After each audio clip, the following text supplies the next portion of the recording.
Hello, guys. Have you ever heard a spooky story that made you turn on the nightlight? We always tell ourselves those stories are just legends, just rumors, terrifying gossip that can never be true. But today, I have to tell you a horrifying truth. Some of our worst nightmares are completely real. Like and subscribe so we can start this journey of chilling truths right now. Right behind me is Bunny Man's Bridge. So if you guys don't know, apparently there was a psychopath that would dress as a bunny and kill people with an axe. 1. The Funhouse Corpse. Have you ever thought a Halloween prop or a carnival attraction looked too realistic? Forget the plastic mannequins. This first story will send shivers down your spine when you learn that a creepy prop in a 1970 seconds funhouse was actually a real human corpse. Thousands of people took pictures and even touched it without ever knowing. The Funhouse Corpse. In the 1970s, workers painted and hung a real corpse prop and thought they had a creepy mannequin in a carnival ride. Turns out it was a real mummified body of Elmer McCurdy, a failed train robber who'd been sold to many funhouses as a prop for 65 years. After discovery, his body was buried in Oklahoma Cemetery in 1977. The Bunny Man. In Virginia stands the Colchester Overpass, better known as Bunny Man Bridge. The legend began in 1904 after an Asylum bus crashed. Soon, dead rabbits started appearing nearby. The first real sighting came in 1970 when a couple claimed a man in a rabbit suit attacked their car with an axe. Days later, a guard saw the same figure threatening to chop off his head. Dozens reported encounters, but the Bunny Man was never caught. The Green Man. In Pennsylvania, Raymond Robinson, a man horribly disfigured after touching a 22,000-volt power line as a child. With no eyes, nose, or arm, he walked the roads only at night, his scars glowing in headlights. Drivers were terrified, but those who stopped found him kind and talkative. Raymond became a living legend until his death in 1985. The body under the mattress.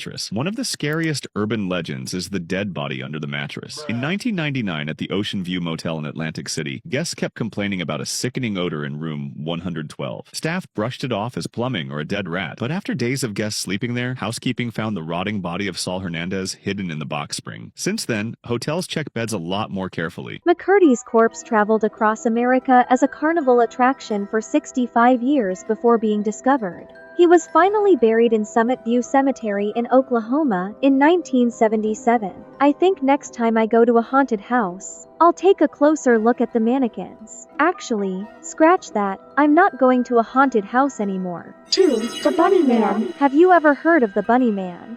This is not a cute cartoon character, but a madman rumored to have escaped from an asylum in Fairfax County, Virginia. The story of the man in the bunny suit wielding an axe became a real-life horror. Could he really have been an escaped patient?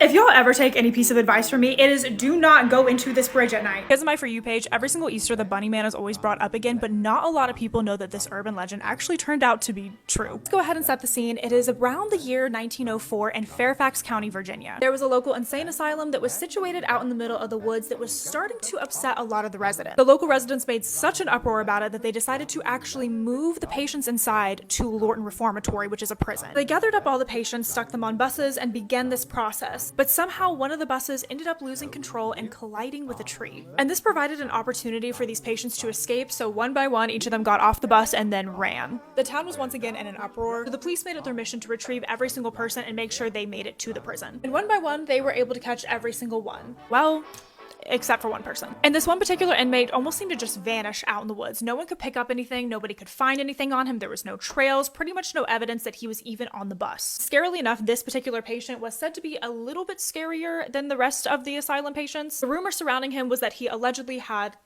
his family. Well, months started to go by and some weird things began to happen out in the woods. Some of the locals started to find rabbit carcasses around one particular area. This particular area being the Colchester Overpass. It's this small, dark, creepy tunnel with train tracks above it. And all inside of this tunnel were rabbits. I don't know if you've seen the movie Us, but this is what this makes me think of. Essentially, whoever or whatever was living in that tunnel was using rabbits as their food. Story goes that a group of teenagers went out to the bridge one night to go see if they could find this bunny man for themselves. Around midnight that night, all these kids were allegedly attacked by a man in a bunny costume. This definitely seemed like one of those urban legends that was just like there to keep kids out of the woods at night, but then actual sightings began to happen. A lunatic attacker dressed as a bunny. The scary part is that around 50 people saw him, but he was never caught. Oh no, I hope he isn't lurking around my neighborhood. 3. The Green Man. Raymond Robinson. Not not all spooky stories are about villains. The story of the Green Man, or Charlie No Face, is a painful tragedy that turned into an urban legend. We're going to learn about Raymond Robinson. Western Pennsylvania, 1950. Teenagers drive along Route 351 late at night. They're hoping to catch a glimpse of a monstrous green man known as Charlie No Face, and they find him. Those who are brave enough to get out of the car actually talk to him. He says his name is Raymond Robinson. He's not a monster. He's just a friendly guy who was disfigured in a childhood accident. At the age of 9, Raymond climbed up a pole to look at a bird's nest. What he didn't know was the pole was connected to live wires. Raymond was electrocuted so badly that he lost his eyes, nose, and one of his arms. With all that behind him, now Raymond spends most of his time with his family. He enjoys leatherworking and listening to the radio. It turns out Raymond only came out at night because he didn't want to scare anyone. He occasionally encountered cruelty and in some cases violence from strangers on his walks. This led to Raymond being anxious when cars would approach. However, many of the town's residents befriended Raymond due to his kind nature. They would often bring him his favorite gifts, beer and cigarettes, while keeping him company on his night walks. Raymond passed away in 1985. He was 74 years old, but he lives on through the legend of the Green Man and the memories of his friends on Route 351. It's truly sad when a man in pain is turned into a monster in a legend. The comforting thing is that those who actually talked to Raymond found him to be a kind person. Remember that the scary thing isn't always the bad guy. Now, let's go back to a classic urban legend that has proven true for decades. A secret corpse hidden right beneath where you sleep. 4. The dead body under the mattress. Have you ever heard the dreadful story about finding a dead body under a hotel mattress? This story has been told over and over, but the horrific thing is that it has happened multiple times in real life. We'll explore the most notorious case where dozens of guests slept right above a decomposing body. There have been urban legends about dead bodies under mattresses throughout all of history. What makes this particular urban legend so terrifying isn't just its dreadful nature, it's the fact that it has proven true multiple times across different decades and locations, and the reality has matched the legend with extreme accuracy. The most notorious verified case occurred in 1999 at the Ocean View Motel in Atlantic City, New Jersey. Guests had complained for days about a pervasive, sickening odor in room 112. The smell was dismissed as everything from a dead rat to a backed-up sewage system. Multiple guests checked in and out of the room, each complaining about the stench, each sleeping unknowingly above a corpse. When housekeeping finally investigated thoroughly, they discovered the decomposing body of Saul Hernandez carefully concealed inside the box spring of the bed. The verification of this urban legend led to changes in hotel protocols across the country. Many establishments now require more thorough room inspections, including checking under mattresses and inside box springs. Some hotels have even switched to platform beds or sealed mattress units to prevent their use as hiding places.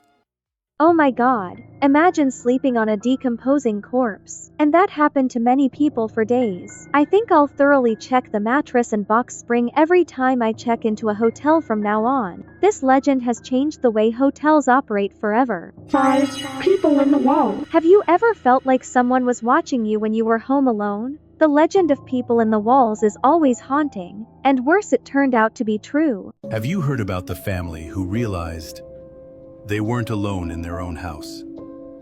The terrifying case of Daniel LaPlante. What they found in the walls still haunts them. The second person who appears when you click share might have something to do with this. In 1986, a Massachusetts family noticed strange things. Food missing, footsteps upstairs, notes appearing that no one wrote. Then, one night, they heard knocking from inside the walls. If you've ever heard a sound in your own house you couldn't explain, comment, "I did." Police were called. When they broke through the plaster, they froze. Crouched inside the crawl space was Daniel LaPlante.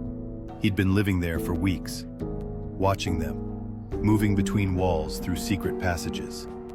Like and follow before you hear the last part, or you might never find this again. They said he smiled when they dragged him out, and some neighbors still swear, even after he was arrested, they hear knocking at night, like someone's still there. I think I'll buy more locks and check every small space in my house. What's scarier than finding a dead person in your house? Finding a live person, because a live person can absolutely harm us. I certainly don't want them eating my fried chicken. Now, we'll look at another mysterious figure, the one with the famous gas mask in Switzerland. 6. Loloyan. A mysterious man always wearing a military gas mask and a camouflage coat wandering the Swiss wood. This is not a fictional character, but Loloyan, a figure photographed and seen so frequently that he became a verifiable mystery. Le Loyon. The urban legend of Le Loyon was extensively covered by Swiss media, particularly by Le Matin newspaper in 2013. Unlike many folklore figures, this mysterious person was photographed multiple times, with verifiable sightings by local residents spanning a decade in the Mals region of Switzerland. Le Loyon was first documented around 2003, when residents began reporting encounters with a tall figure in the woods. What distinguished these sightings from typical urban legends was their consistency. The person always wore the same outfit, a vintage military gas mask and a thick camouflage coat. A local photographer was able to get a photograph of Le Loyon, which marked a significant step forward in documenting his presence. This photograph, which appeared in Swiss publications, showed exactly what witnesses had described: a person dressed in military uniform traveling alone through the forest paths. The photographs served to prove that this wasn't just local talk, but a real person. The most concrete proof came in September 2013, when Le Loyon's entire costume was deliberately left in the woods. The note that was found, which was published in part by Swiss media, mentioned the recent increased attention they had received. Local police confirmed the discovery of the artifacts and note, making this one of the rare masked figure stories supported by physical evidence and official paperwork. Le Loyon is a rare example of an urban legend with physical evidence and confirmed police records. Who was he? Why did he abandon his costume and disappear? That remains an unsolved mystery. Now, we'll look at another story where the villain was a real person, who precisely mirrored the legend created by the community. 7. Cropsy. The Cropsy legend was the collective terror of Staten Island, telling of a mental patient who escaped the asylum, killing children with an axe or a hook. But what if I told you that Cropsy was real? Did you know there's a real-life urban legend in the USA that actually came true? On Staten Island, kids grew up terrified of a story parents used to whisper about a monster called Cropsy. They said he lived deep in the woods, near an abandoned hospital, and came out at night to snatch children who stayed out too late. Most people laughed it off. Just another scary story to keep kids from wandering off. Until the disappearances began. One by one, children started vanishing. No witnesses, no clues. Only fear spreading through the community. Then, in the 1970s and 80s, police found their suspect, a man named Andre Rand. He once worked at a nearby mental hospital, but now lived in the woods, surrounded by crumbling buildings and dark tunnels. When investigators searched the area, they uncovered chilling evidence linking Rand to several missing children. One was a 12-year-old girl with a learning disability who vanished in 1987. Her body was never found. Rand was arrested and later convicted. But many believe Cropsy's legend didn't end there. Locals still swear the old hospital grounds are haunted, not just by ghosts, but by the darkness he left behind. Even today, people claim to see a shadow moving near the ruins late at night, carrying something in its hands. Was Cropsy just an urban legend, or a nightmare that never truly ended? Comment your country below, and I'll uncover the creepiest real legend from your homeland next. The most terrifying thing about Cropsy is that the legend became a prophecy. A real murderer used the community's fear to hide his crimes. 8. Toxic Lady. The story of the Toxic Lady is one of the strangest medical events in history, where hospital staff collapsed en masse just from coming into contact with a patient's blood. The incident that hospitalized 6 medical workers, including 1 doctor, was so alarming to the staff at Riverside General Hospital that the emergency room was evacuated to the parking lot. It has not yet been determined what caused the emergency room workers to fall ill while treating a cancer patient who had been brought in by ambulance. Gloria Ramirez, the patient, had complained of breathing problems. She later died of heart failure. While the ER staff was inserting an IV tube and drawing blood, an odor of ammonia was noticed, apparently coming from the patient's blood. To add to the mystery, Dr. Umberto Ochoa, who was not affected, noticed white crystals in the blood. I don't know what it could possibly have been. For the autopsy, 6 days later, the coroner's office built a specially sealed room, and the staff was protected with hazardous duty suits. Afterwards, everyone was hosed down with decontaminants. So far, the autopsy has provided no answers. Nothing ruled in, nothing ruled out. We are still dealing with an unknown at this point. 2 days ago, I interviewed the only victim who remains hospitalized, Dr. Julie Gorchinsky, who was working in the emergency room that night.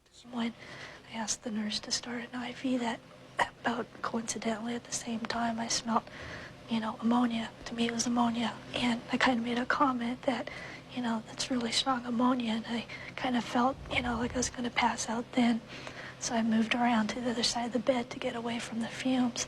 She then told me what she believes made her sick. And in retrospect, which I shouldn't have done, I smelled the blood. And a few seconds later, I wasn't feeling good myself. And just remember waking up, being helped to be breathed with a mask. Julie was often hooked up to a breathing machine because she would suddenly stop breathing. This week, she has been feeling much better. It's great to go to sleep and be reassured that you're going to wake up without having anybody breathing for you. What happened? It's like something out of a magic movie. Which story did you like the most? Let me know in the comments. Don't forget to like, subscribe, and follow so I can keep protecting you from these creepy mysteries. Thanks for watching, my dear friends. See you in the next video. Bye.